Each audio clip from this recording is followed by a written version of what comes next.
Support for this podcast comes from Frito-Lay in the 2023 Snack Bracket Championship. The Frito-Lay Snack-It Challenge is underway, and fans are voting on their favorite snacks to crown champion. We're talking about prime-time matchups between the best 64 snacks in the land. Will Ruffles Ridges reign supreme? Can Doritos defend their dynasty? Or will Smart Food use their smarts for a surprise upset? Only you can decide. Get in on all the action for a chance to win up to $1,000 or a year's worth of snacks. Let your snacks be heard. Just go to fritolaysnacket.sbnation.com to vote and enter for a chance to win. No purchase necessary. Sweepstakes ends April 3rd, 2023. Void where prohibited. Year's worth of snacks awarded in the form of 52 coupons, each good for one bag of chips. See official rules at fritolaysnacket.sbnation.com. The Black and Gold Banneret Podcast is brought to you by Orlando Homes Express, brokered by eXp Realty, proudly serving Orange, Seminole, and Lake counties. Call 407-790-9957 or visit WeSellOrlando.net. What is up, Night fans? Welcome back to the Black and Gold Banneret Podcast. Jeff Sharon, joined by Brian Murphy and Luke Sarris here. This is podcast number 2 on the day, or not on the day, on the week. Well, last 2, whatever. We're double dipping at least this week. And it's because it's such a big week. In our last show, if you didn't hear about it, if you didn't hear it, make sure you do. We recapped the College GameDay decision, as well as men's soccer going to the NCAAs. And volleyball as well, winning the conference championship. And I promised you that we would actually break down the Cincinnati game in this episode, and we're going to have some other things for you as well a little bit later on. But let's dive right back in here on the Black and Gold Banneret Podcast with Brian and Luke, and actually preview the football game, which, oh, by the way, is happening on Saturday. I know that there's all the hoopla about Saturday morning, but Saturday night there's some football to be played between the UCF Knights and the Cincinnati Bearcats. So we're going to talk about that. Make sure you follow us at blackandgoldbanneret.com. We are SB Nation's home for the UCF Knights. Follow us at facebook.com/blackandgoldbanneret and on Twitter at UCF_Banneret. You can follow us individually at Jeff_Sharon, Spokes_Murphy, and don't forget to follow Luke at Luke Sarris SBN, Luke Sarris SBN as well. So, first of all, before we actually dive into the game, okay, we haven't gotten Luke's take yet on game day. Like, did you freak out as much as we did? Well, it was kind of ruined by all the rumors ahead of time. Ruin? What are you talking about? Okay, that was a terrible way to explain it. It didn't have the same effect as if I absolutely had no idea, and then all of a sudden they're like, "Yeah, game day, we're coming to UCF." I mean, that's the problem with all the message forums and stuff like that. So I had some idea. I have not to toot my own horn, but I have a few connections on the inside at UCF. So there were some rumblings. But yeah, I mean, I in a million years never would have dreamed that this would be happening for UCF. So I'm still kind of in shock, and I don't think it's going to hit me that it's actually happening until I'm standing in a crowd of 20,000 people on Saturday morning. Yeah, we're all going to be there on Saturday morning in various different capacities, and that's going to be fun. I mean, like I was telling you guys before we hopped on and started recording, I just want this to be a fun experience for everybody involved. All the people from UCF were there. I feel like there's more people coming to this than there were homecoming last week. Oh, without a doubt. Yeah. Not even close. Without a doubt. Yeah, I that's what's amazing to me is like this is the actual homecoming week, and but usually you play a slouch on homecoming, and this is not the case for UCF. It's 9-0 Knights against the 9-1 Bearcats, head coached by Luke Fickell. Great name. Yeah, he's put together a pretty good football team this year. I mean, last year we up in Cincinnati, it was a bizarre game where they got to the third quarter, the rains came in. It was going to continue to rain rather severely throughout the remainder of the evening, and they called the game after 3 quarters.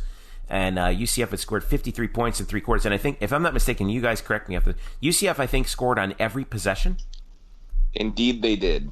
Yeah, which is, I mean, when you're batting 1,000 in a game, that's pretty astounding. But this is not the same Cincinnati team that UCF faced up in the Queen City last year. Like I said, they're 9-1, 5-1 overall. They started the year with a win at UCLA. Beat a couple of MAC teams and an FCS team, so not exactly great shakes coming out.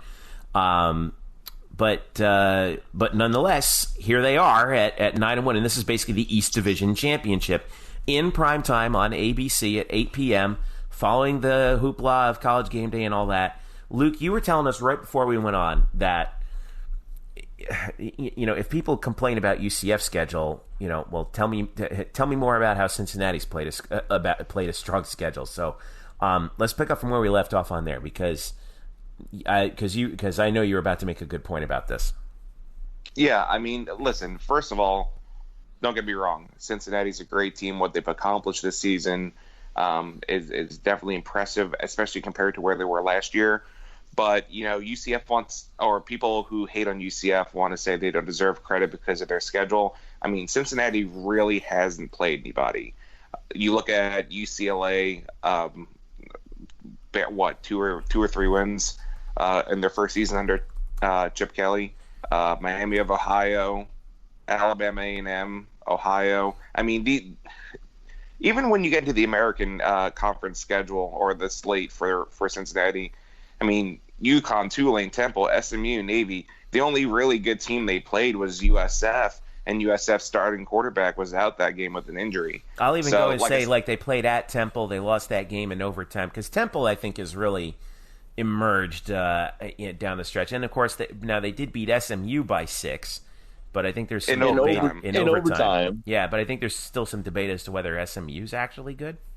Right. So, I mean, and I get caught up in comparing common opponents, but then they beat Navy 42-0, and then we don't do that against Navy last week. So there are a lot of variations. The thing of it is, they most certainly, yes, they have one of the statistically the top defenses in the country, but they haven't played an offense anywhere close to what UCF is going to show against them. I mean, Temple obviously all of a sudden learned how to score a lot, but that really didn't happen until after they played Cincinnati. So they haven't faced an offense like UCF's.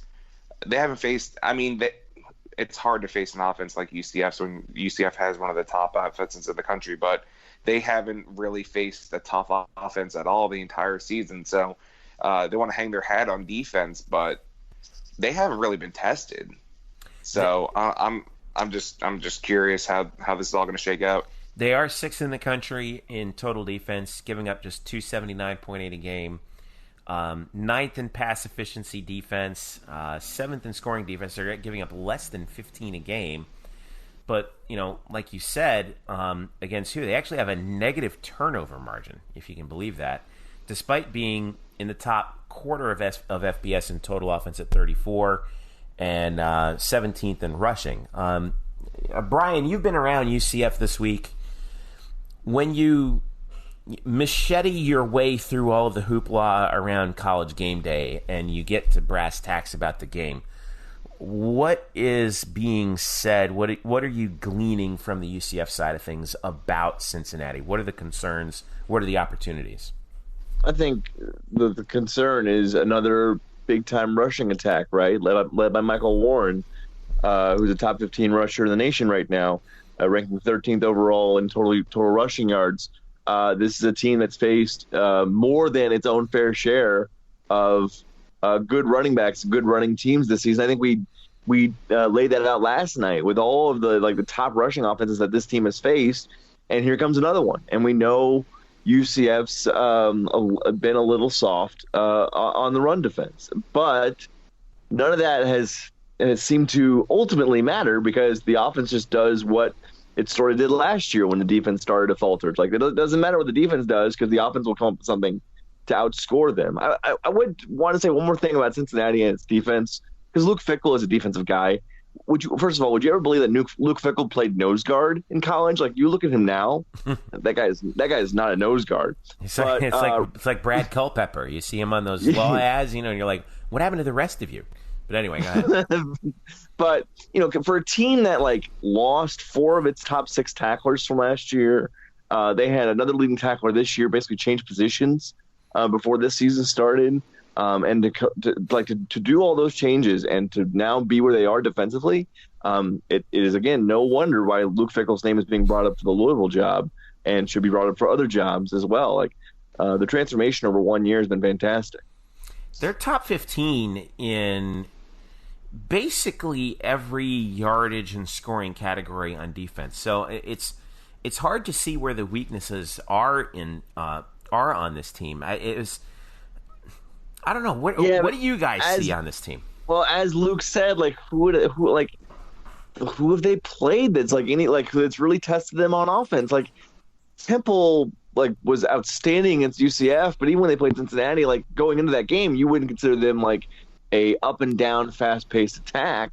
SMU's okay, but other than that, they've really played a bunch of cupcakes offensively. So I don't know.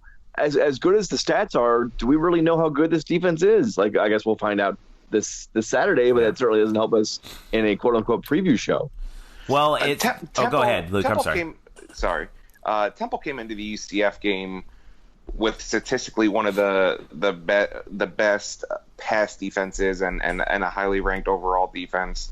And look how that turned out. I mean, we dropped 52 on them. So, I mean, it's all subjective. I guess it's just relative to the opponents they face, but there is not a single team on their schedule who showed them anything similar to what UCF is going to show them. I mean, I'm not saying that they won't hold up. I'm just saying they have not had anywhere close to a similar test. Well, I'm looking back at the box of the game that they played against Temple, which was up in Philly. They did a pretty good job against the Temple rushing attack. Temple's Jager Gardner only had 56 yards. They held Temple as a team to 80 yards total on 30 carries. But the difference was Anthony Russo, who, even though it was a rather pedestrian day, but he did get some stuff done. He was 20 of 40. He threw for 237 yards. Very up and down, though. 3 touchdowns and 3 picks. Now, you could attest the 3 picks to Cincinnati's defense. You could attest it to, or Russo's own relative inexperience. But I tend to think, if a guy like Russo could do what he could do positively for Temple against Cincinnati, what could a more experienced passer like Mackenzie Milton do? Mm-hmm. Yeah, and also Armstead is Temple's feature star back, and he didn't play that game. Right. So that kind of is a big chunk of Temple's normal offensive production. And they won the game anyway. Yeah, that's the other thing, too. So basically we're saying, what are we saying about this game? Are we saying that the minus set? Are we saying the -7 from Vegas is way out of whack? Well, it started at -8, and this is according to OddsShark. Started at -8, dropped down to -7, and I've got the OddsShark page on this game pulled up right now. Over under is 60. 55% of the money is on Cincinnati +7, and 73% is on the over. The over under 60. This is what I find. This is what I find is interesting. So I don't know how they come up with this crazy metric, but they OddsShark puts up a predicted score based on all their metrics, stuff that's proprietary that they'll never tell us about. They have this predicted score is even Steven, 37.4.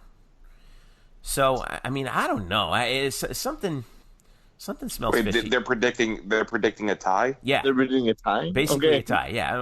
Well, this predicted score formula doesn't calculate out to an actual overtime result, but something smells fishy about that. I can't put my finger on it. And that's why there's something about this game that I just don't like. I can't put my finger on it. That's what's weird. Somebody please reassure me. Well, I mean, Jeffrey, this is sort of your zeitgeist. You sort of feel unsure about most things associated with UCF football when we get to game day. So I am not too worried about if you feel a little cold. Luke is less jaded about this whole thing, about my own personal foibles. Reassure me, Luke, please.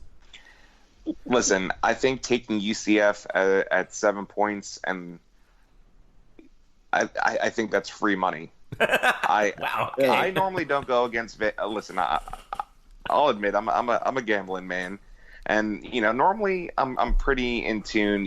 I think Vegas knows what they're talking about, but I think that is way too low. I don't think Cincinnati. I mean, take the record aside, I don't think Cincinnati is any better than Temple. Okay. Granted, Temple gave us a hard time. I was going to say Temple's pretty good. Yeah, we still beat them by 12 though. Yeah. I agree with this. I think UCF's going to win, and I think they're going to definitely cover the spread, without a doubt in my mind. Or I could be completely wrong. I mean, I haven't been wrong the last 22 games, but What do we make of Desmond Ridder, the quarterback for Cincinnati? He comes in 18, just shy of 1,900 yards passing, 15 touchdowns to 5 interceptions. He's had some pretty solid games. He had, to this point for Cincinnati, probably his best game was against SMU. When he went 33 of 50 for 352, and 2 touchdowns, 2 picks in that game. Although he did, there was the Alabama A&M game where he went 9 of 10 for 199 and 3. But let's not really that kind of doesn't count. Hey, they're an FCS powerhouse. Awesome. I mean, that's no, I'm just nothing kidding. against. I don't even know if they're good. I was going to say nothing against Alabama A&M, but last time out, 17 to 24 against USF for 194 and 2 scores, no picks.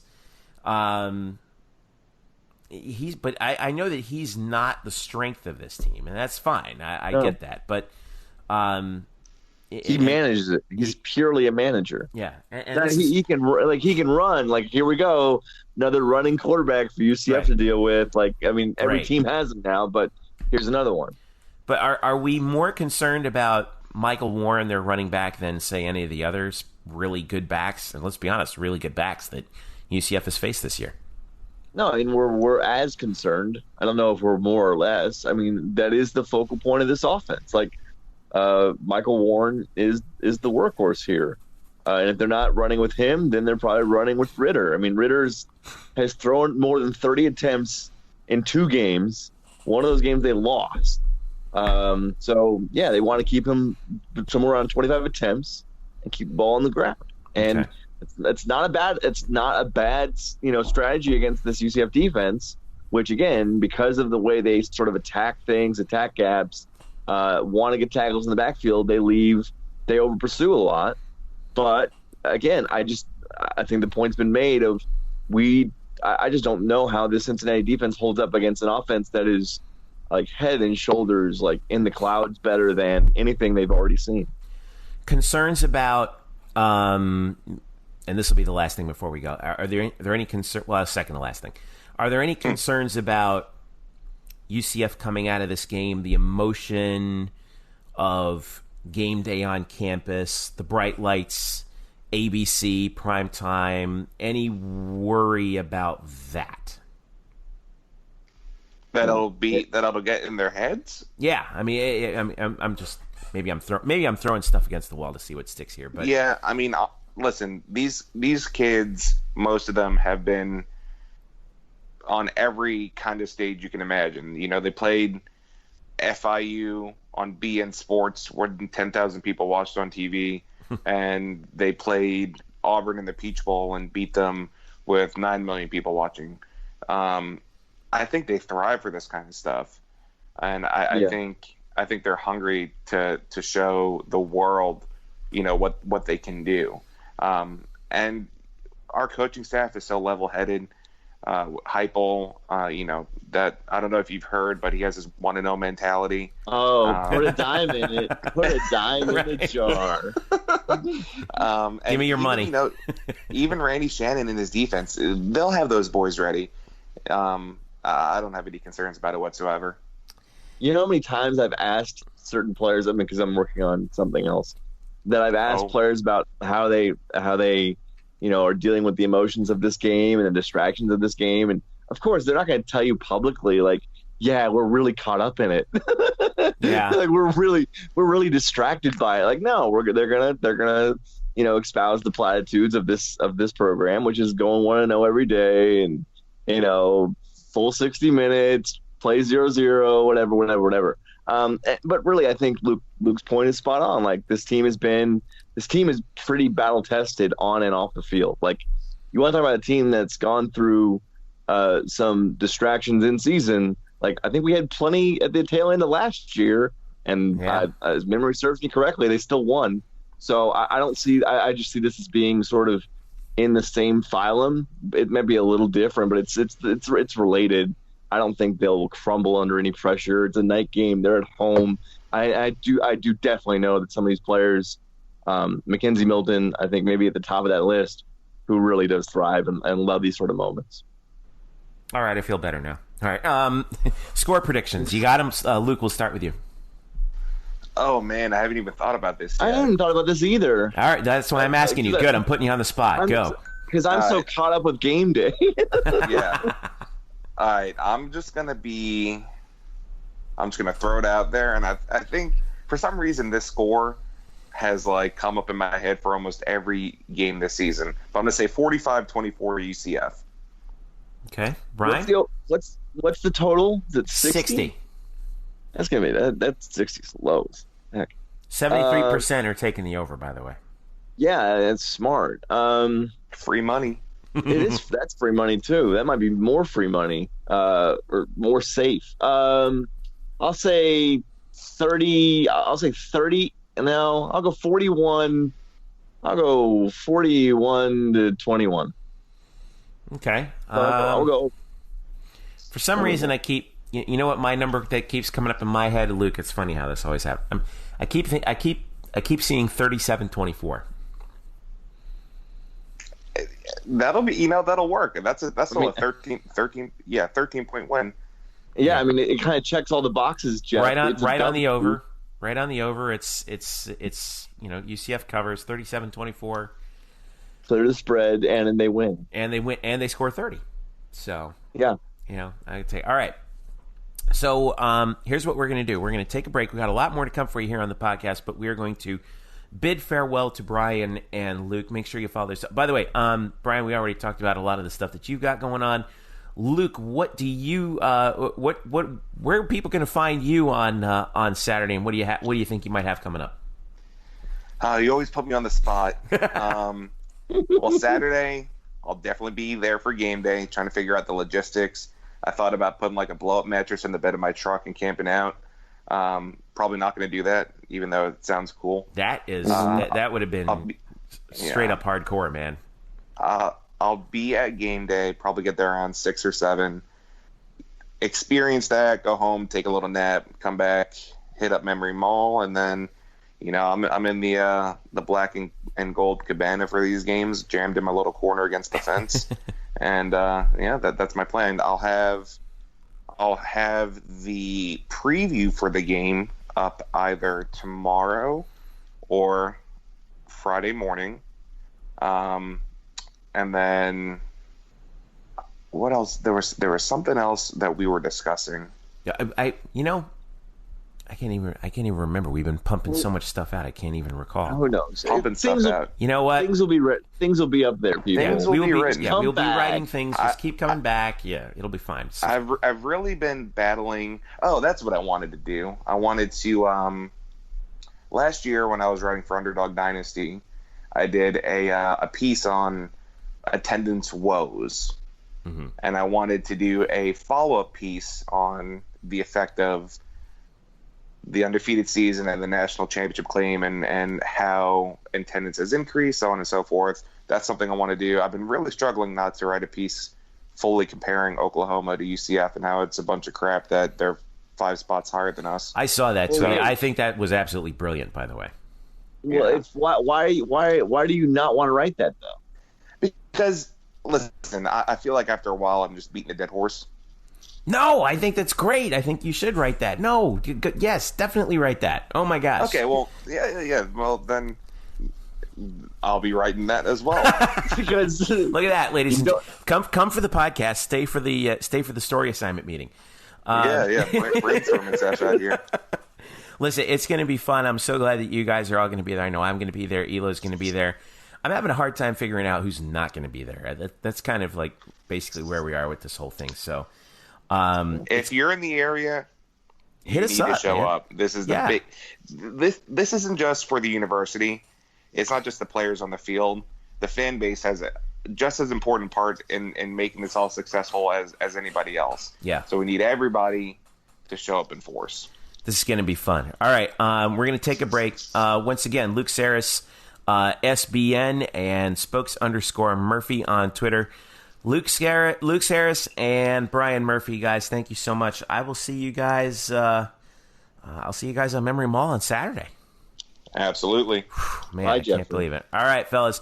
Stick around. We'll be right back. This is the Black and Gold Banneret Podcast. The Black and Gold Banneret Podcast is brought to you by Orlando Homes Express, brokered by eXp Realty. Sam Unger and his team at Orlando Homes Express proudly serve Orange, Seminole, and Lake counties, specializing in buying, selling, and new construction. Sam is a very proud UCF graduate, class of 2006, and he's got a special deal going on right now for the 2018 UCF football season. Night fans, if you work with Sam to sell your home, he will list it for just 4.8% commission. And if you're buying a home with him, he will rebate you up to $750 at closing. So if you're ready to buy a new home or sell your current home, upgrade or downsize, Sam and his team have you covered so you can find the right home at the right price in the right location. So give them a call right now at 407-790-9957. Again, that's 407-790-9957. Or visit them on the web at WeSellOrlando.net. Again, that's WeSellOrlando.net. You can also reach them on Facebook at Facebook.com/WeSellOrlando. Get in touch with Orlando Homes Express today and make finding your dream home a reality.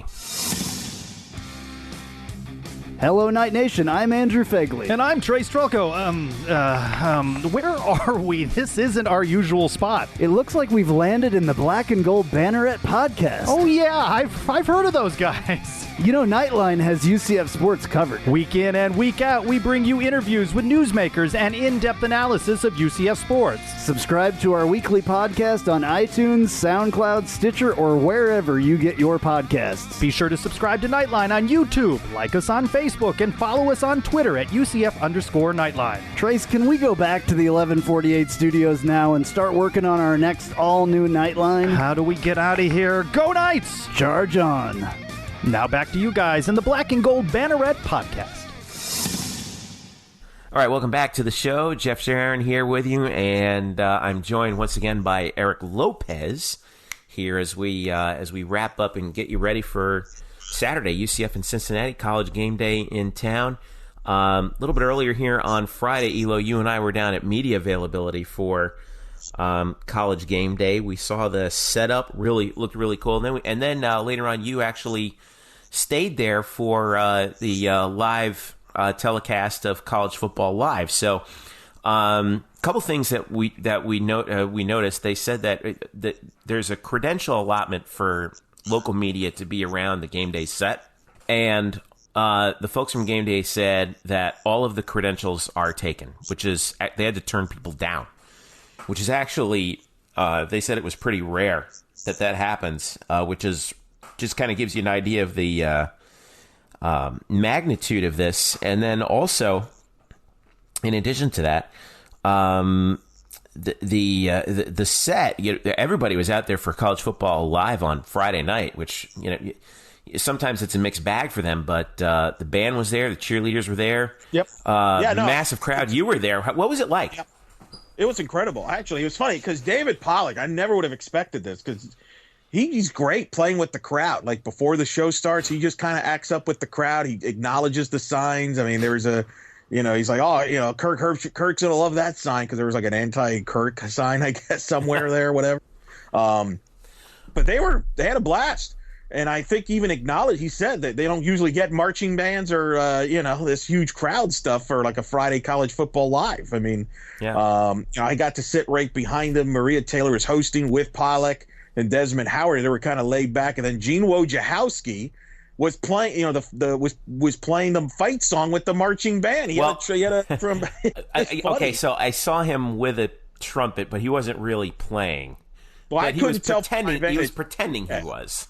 Wow. Hey, I don't blame it. So, no, it was cool. And I was impressed. It was funny because I stayed, you're right. I actually stayed at Burger U, watched the UCF basketball game dominate St. Joe's. And, I got there about 3:00 because I've watched college football live on Friday. And sometimes there's not that many people there for like a Friday show.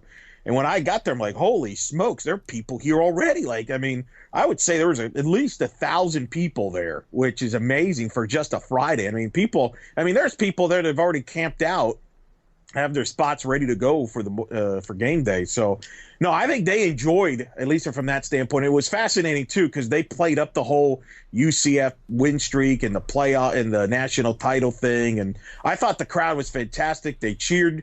They booed, but they booed appropriately. There was nothing obnoxious at all. They may not have agreed with a statement. They booed, like when Miami got mentioned, they booed them. When Alabama got mentioned, they got booed. I think Notre Dame and Syracuse, too. Is that right? They did. And the interesting thing that we found out, obviously, and Gene, I talked about it on the show, he's got a segment on game day on Saturday, which will be, why not us? Why not UCF doing this whole thing about UCF and the playoff and the national title thing? So that I'll tell you this, and Jeff, we'll talk. We're going to play some of the clips. The ESPN guys are not hiding from UCF. Anybody that thinks that ESPN's hiding from UCF or of going to dodge the topic, they're not dodging the topic. And I don't, and I'm sure you're going to play it. I don't think they're going to just say, oh, well, UCF should be a playoff team now because they're here. The interesting thing, and I think you've got this too, from what I could gather. I think what they're trying to deliver the message, and Rece Davis mentioned it. We're saying that UCF's not one of the 4 best teams in the country. That's what we're saying. We're not saying they're not a great team and they've not won 22 straight games. Mm-hmm. So I think that's the message that the ESPN is going to come out with. I think they're going to be pumping up UCF a lot, but I think they're going to just say, look, it's not in person. We just don't think you should be in the 14 playoff. And they'll discuss the playoff system, but they're coming. I was very impressed with what Rece said, and we'll play it about why they're here. I think they want to prove a point that they're not, and I've defended them. You know this. I've been their defender. They're not anti-UCF. I don't think they're anti. You may not agree with their opinion per se, but I don't think they're anti. Like, oh, they're like some fans think there's like a conspiracy here, which is ludicrous. All right, here's a little bit from Rece Davis, who we spoke to earlier. Well, we've targeted this for several weeks. I mean, this was, there were a couple of spots on the schedule where we looked and said, if things fall right, this would be a great opportunity to go to UCF. And I was a significant advocate of coming here, mostly because of some of the criticism, and all of us, myself included, criticism's the wrong word, critique of the evaluation and whether they rise to the level of being in the top 4, which is, by the way, all we're saying, or at least it's all I'm saying. I'm not saying they're not great. I'm not saying winning 22. Nobody else is winning 22 in a row. That's a heck of an accomplishment. But in terms of being here, I told them that they'd find a lot of enthusiasm. We're going to find a gargantuan student body, and that they better make sure that they keep a wide stance inside the stadium, because when they start jumping up and down, it starts bouncing a little bit. So, if we have some guys who have some challenges with their balance, they better keep a wide stance and make sure they're in a good athletic position for the entire game. All right, that was Rece Davis answering some of our questions at the media availability. He's the host of College GameDay, of course. We also got to speak with Desmond Howard and Lee Corso. And Lee, of course, he actually lives in Central Florida in the Orlando area. Lee seemed thrilled to not have to go through an airport this weekend to get to work. And I thought that Lee, he's he's the godfather of this show, right? I mean, this is the show that really made Lee Corso from a football coach into a pop culture figure. But I thought it was interesting. Like he did refer to some really glowingly to UCF, and I guess I'm not really all that surprised about it. But he dropped some interesting names that he referred to. Coach from Jonas, right? UCF, yeah, Don Jonas, the first head coach in UCF. Let me go ahead and play that for you right now. Here's Lee Corso.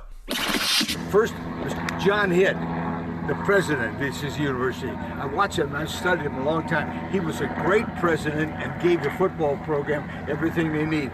Then it started with Don Jonas. You guys remember Don Jonas and the football team? And it went slowly until it built a program. It did it the right way. And I think now the situation is to keep doing it. I'm a great fan of the 14 playoff. Exactly it is right now. Because it adds controversy and it brings attention to college football. If I was I wouldn't change a thing about this. And have it exactly as it is right now. All right, that was Lee Corso. Of course, Lee from Central Florida has a few connections to UCF, and from his just being around football in the state of Florida. Were you not surprised? I was surprised how he pretty much he likes the system, and he said he likes it because he likes the controversy. I was fascinated by that answer. That's, I think, one of two things. I think, number one, that's a very legacy answer. I mean, Lee's old school, right?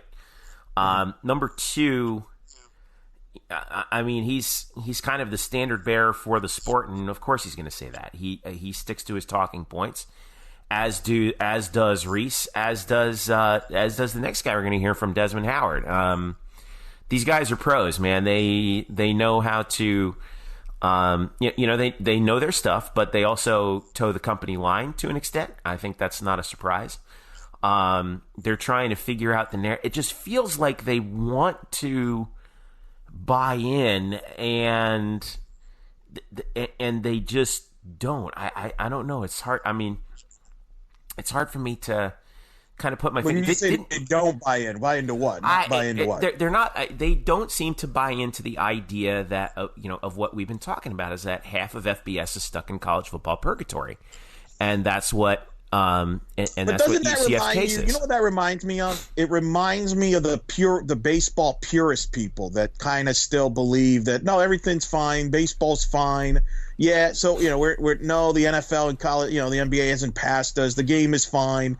Everything's great. I feel like college football fans and purists are not that different than baseball purists. I feel they like it the way it is, and they're so, they just they were so reluctant to going to 4, then they did go to 4, and I think they're reluctant to go to 8 because somehow they just are, because that's what they grew up with. They want to protect the way the bowls are and all that stuff. I don't personally am a fan of it, but it's interesting because if you go to the website Black Gold Banneret, there's I put up an interview that Chris Fowler was on with Jerry O'Neill and the Shot Doctor. Really in-depth stuff. I mean, you talk about Fowler breaking down UCF. Nobody nationally can break down a UCF Cincinnati game like Fowler did. It was impressive. Yeah. But he talked about the playoff, and he said pretty openly that he thinks if they go to 8 teams that they're going to have to be on campus, that he does not believe there will be that they will play it on neutral fields for financial reasons. Oh, of course, and yeah. So, but here's the thing. Why is that a bad thing? I didn't say it was. No, I know, but I sense that Rece would have thought that it would have been a bad thing based on what he was telling us. Well, Rece is very anti going to 8. Rece is interesting. If I've listened to Rece do a lot of interviews, he is not a fan of the divisions in college football as far as the conference divisions. I think he would do away with it. I don't think he's anti 8 teams. I think he would be for 8 teams if you got rid of the conference championship games. Yeah. I think he does not. It was interesting. He does not believe that just because you win the conference that you should be in the playoff. And I think the examples he's used is some that people have used against me when I have tried to go the automatic conference champion should be in. And that's the argument about, well, what if a Pittsburgh beats Clemson? What if a Northwestern were to beat Ohio State? Or, and I think that's what a lot of these college football guys, Jeff, are scared of for some reason. They are afraid of having teams with 3 or 4 losses in a playoff, when in other sports we kind of accept it, but yet college football people don't for some reason. They protect this myth of this 0 or 1 loss record stuff. By the way, they're okay with it for basketball too. Did you know? Right, great point. No, you're right. Absolutely fantastic point. And I don't understand that. And I think honestly, Jeff, that's the biggest problem. One of the bigger problems that we have is, people are just kind of in denial about it. Like, oh my God, a team is 8-4. But I'm like, what's wrong with a team if they started off slow? Like, let's say they went 0-2 in September or something, or 0-3, and then they win 9 in a row, and they're one of the best teams in the country. Why is that a negative? Why are we punishing a team because they got off to a slow start? We don't do that in other sports. So, but yet they are really protective of the 11-1 and 12-0. But at the same time, if a team like UCF or whoever goes undefeated, then they'll nitpick the undefeated record. So it's a very interesting, just psychological thing of these purist people, that not only do you have to have a great record, but you also have to have style points in this stuff, and it's very subjective. Yeah, it's true. One more guy I wanted to hear from before we let Desmond Howard, who Desmond, who's more kind of the side of the players. Why he's not? Yeah, well, that's kind of his interesting perspective. I thought, him obviously being a former player, Heisman Trophy winner himself, and a former Super Bowl MVP. He had an interesting take on why he was not in favor of it. Like you said, Eric, from the player's perspective. Here's Desmond Howard. I'm not a big social media guy. I think that the fan base, it can work against you. If you get on Twitter and you start attacking people who do what I do, it doesn't work in your favor, because some people, they take it personally. I'm not a guy who's on Twitter a lot. I'm not on social media a lot, so I don't really care about it. But there are some people, because then what they do is they root against your team, because they know this is quote unquote who you represent. And then it's but for me, like I came here yesterday. I went and worked out in the weight room. People just been great. And they've been just outstanding. And those are the people who you really want to have contact with, because they're the direct representatives of this program. Not a bunch of fools who are on Twitter who are acting like they're entitled to something. You see what I'm saying? Because that leaves a bad taste in people's mouth when you act that way. So my interaction has been with like the strength and conditioning staff, players, people in the football office, and they've been wonderful. And then those are people who you root for. To be completely honest with you, I don't know if I want to see these student athletes play more games. In the SEC, especially without you paying them. Now, if you want to pay them, then I think you should play more games. So I just don't like you, to me,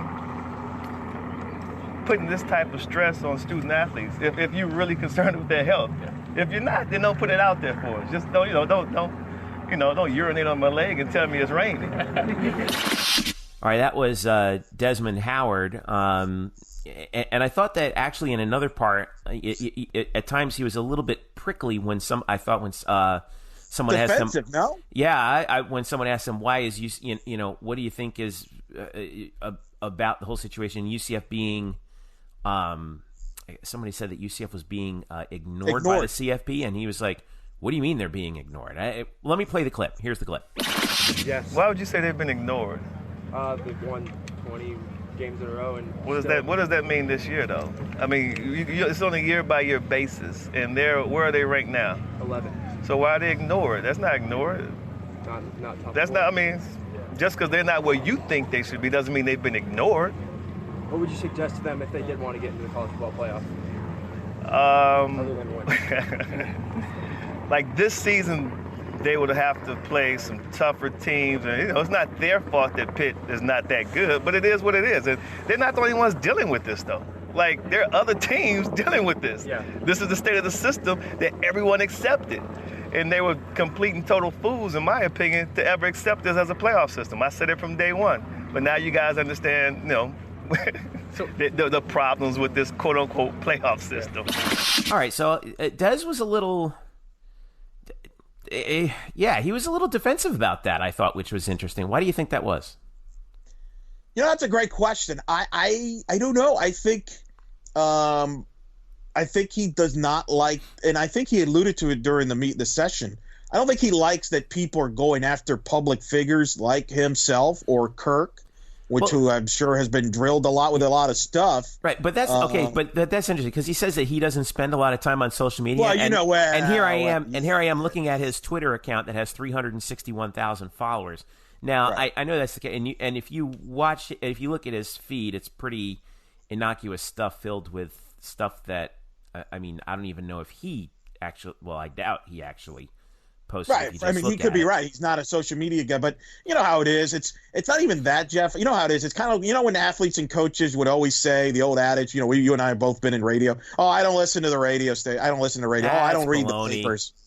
Right. Now, he may not watch, he may not check out what's going on social media, but I'm sure he hears some of the criticism that, based on something he might have said, or let's be honest, I could see it where maybe, Kirk and him are talking about it. Maybe Kirk's brought it up or other people, but who knows?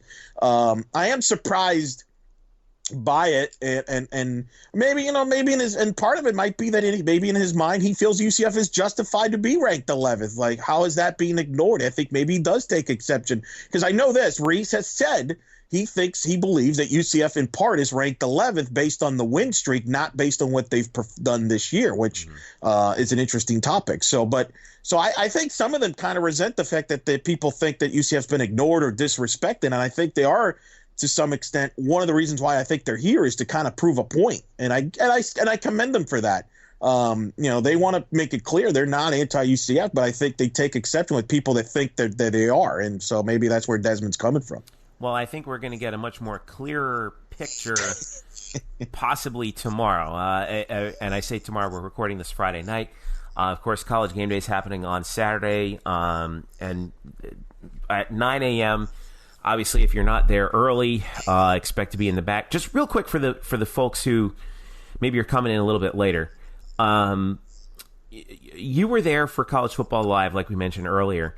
Give us an idea of the setup and where and like if you're in the area, like what do you see? What do you hear? Where are there screens up? Can you hear it throughout the mall? Give us an idea of what to anticipate. I can tell you from College Football Live, I was able to hear pretty much the whole show. Now, there are portions you're not going to be able to hear because the fans are cheering, or maybe the fans are, chanting something, or the band's playing. So there's probably going to be portions of game day that you won't be able to hear live in person, but there are video screens. And I was able to hear most of it. I think the setup is, the backdrop is that the ROTC right there by the psychology building and all that stuff. So you'll see there's a big UCF flag there. The cool thing is, as everybody's been to Memory Mall, there's a lot of space to wander around. So even though I think there's going to be a huge crowd, you could still wander around. People are already lined up. I think they're set actually this is my 4th game day I've been to, and I feel like they've added extra space more than normal. So I think they do anticipate a pretty big crowd.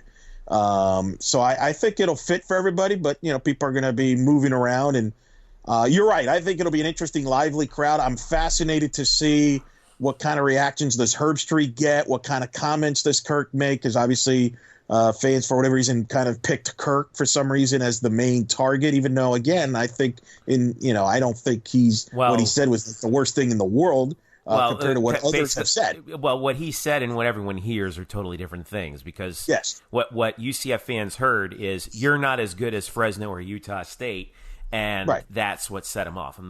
Obviously, I see what you're saying, but that's kind of where. Well, my only point in defending him is he was basing it on some of the advanced stats that it's out there that claims that. Now, you don't have to agree with it. I don't agree with it, but that's all he was saying is where is the talk for everybody else? And it's funny because people got upset about that, but I'm all for if we got to talk. I'm all for talking about Fresno States and the Utah States and everybody else. It shouldn't be just one schools, but I get it. But obviously, Corso is going to get a huge crowd. I would think a deal, and obviously the big question. I'm fascinated to see there. It seems to me, based on what Gene Wojciechowski is. They're going to bring up the whole UCF and do they belong in the playoff topic. Yeah. And Jeff, let's give him credit for that. Let's give him credit for not trying to dodge that or trying to say, oh, hey, let's all like suck up to the crowd here. I think they're going to be honest, and and I think it'll be interesting how they deliver the message.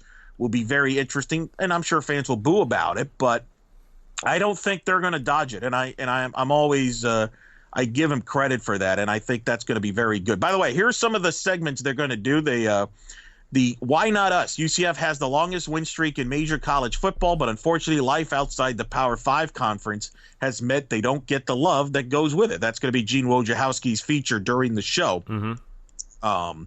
And then so that's the main UCF thing they're going to do. They're going to do a big thing on Gardner Minshew. You know what I found funny is people booed when they mentioned Gardner Minshew. Like, what do we have against Gardner Minshew, the Washington State quarterback? He's not Mackenzie Milton, that's why. I guess not. By the way, they played a clip on the footage where I think it was Wyatt Miller was like talking about how David Pollack was like one of his favorite players of all time. Yeah. Some interesting other quick stats. UCF is the 71st different school to host game day. Orlando is the 83rd different city to host game day. This is the first time that game day will visit the site of a conference game in the American. The only other American conference game that game day's been to is that 2015 game day with Notre Dame and Temple. Remember, that was in Philadelphia, not at the Temple campus. So those are a couple of things. Very interesting, by the way. Josh Heupel has this will be now 5 game day appearances for Josh Heupel. He was part of 5 game day appearances as the Sooners quarterback in the national championship run in 2000. Okay. And I would assume been a long time. And my guess would be that he will be probably in a segment in there. Usually game day talks to the home team head coach for a segment on that program. So I would expect them to be in there. All right. So yeah, it's going to be a busy day on Saturday morning. Again, if you're not already out there, you're probably already late. Get on out there early because it's going to be a wild time at Memory Mall. Show starts at 9 a.m. Here's our plan for tomorrow. The show starts at 9 a.m. We're going to be there early checking things out at least an hour beforehand.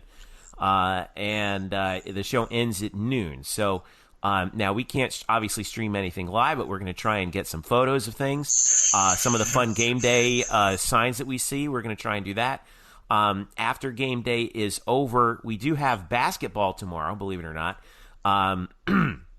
UCF men's basketball, a couple news bits to pass along. UCF men's basketball beat St. Joe's today by 20 in the second round of the Myrtle Beach Invitational. So they're going to the championship game. They are expected to play either Western Kentucky or West Virginia. That game is actually playing late Friday night. So check UCFnights.com for the updates on that. The championship game of that will be at 6:30 p.m. on Sunday. So be on the lookout for that. Also, volleyball defeated SMU in 3 today, which means they have officially wrapped up the outright American Athletic Conference title. They will not share it with anybody, no matter what happens the rest of the way in their final 2 matches.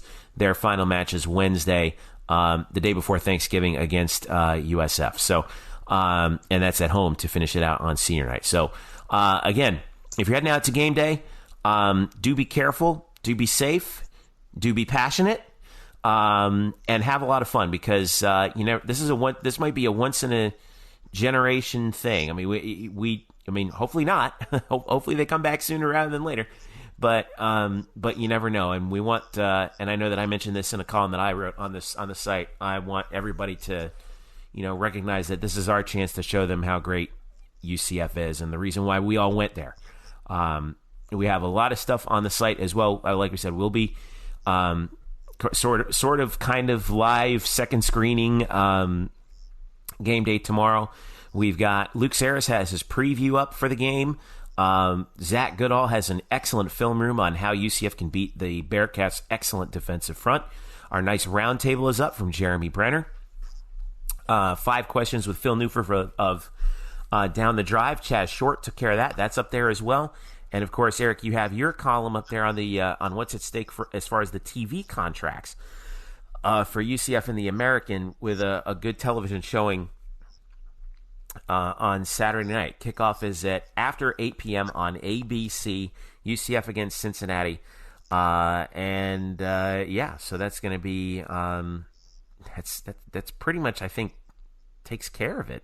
We got and like I so said, much stuff on the site right now, man. It's just nuts. It's nuts. And like I said, we're going to post up the Chris Fowler interview on Finish On. He really did a great job, in-depth preview of that game. Yeah. So you can listen to that prior to kickoff. And like you said, we're going to all be there at game day. Myself, Murph, Jeff, we're all going to be there. We're going to be doing what, tweets from there. We're going to be doing a lot of tweeting it from there. A couple of us, I think, a couple of us who can't make it, they're going to be watching the show on TV and kind of filling you in on what's on what sort of things they're saying about UCF. We're going to have sort of like I said, the second screen covered here. So make sure you come on Black and Gold Banneret and follow along. And then for the game, we're going to have a lot too. Murph and I will be there. Derek Warden will be down on the field. You're going to be watching the broadcast and critiquing the broadcast. I mean, this is unique. Yeah. You got Fowler and Herb Street. What do you think, Jeff? If we did a rankings as far as significant voices of college football right now, I mean, is that 1-2 right now? I mean, you got to argue, right? Well, if you're talking about Cruz, I think they have the championship belt. Right. I mean, if you want to after Vern retired from CBS, I would say Fowler and Herb Street have the belt.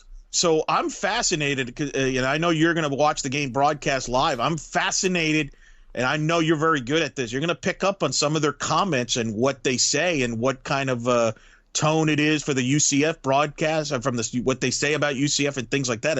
I'm fascinated as much by what Fowler and Herb Street will say about UCF and things like that. And I know you'll pick up on that as well. And obviously game day and stuff like that. And I'm going to stick around all day on campus, try to talk to some people, and we'll try to maybe play some of that on their next show. All right. Sounds good. So, Elo, I'll see you tomorrow morning, bud. Everybody get their rest now because won't be much on Saturday. That's true. All right. So for all of us here at Black and Gold Banneret, I'm Jeff Sharon.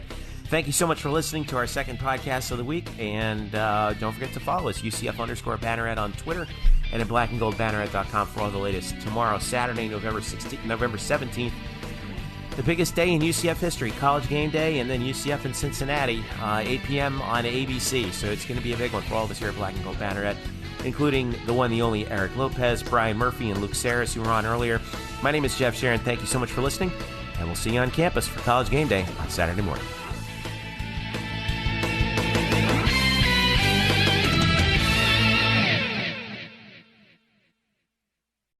Today's episode is brought to you by Cars.com. With over 2 million vehicles and 50,000 more added every day, Cars.com will match you with the perfect car for you, your budget, your life, your style. And if you're ready to say goodbye to your current car, Cars.com will get you an instant offer to cash it in. Just start by entering your license plate and get matched with a local dealer who will write you the check. So whether you're looking to buy or sell, just go to Cars.com. It's magical.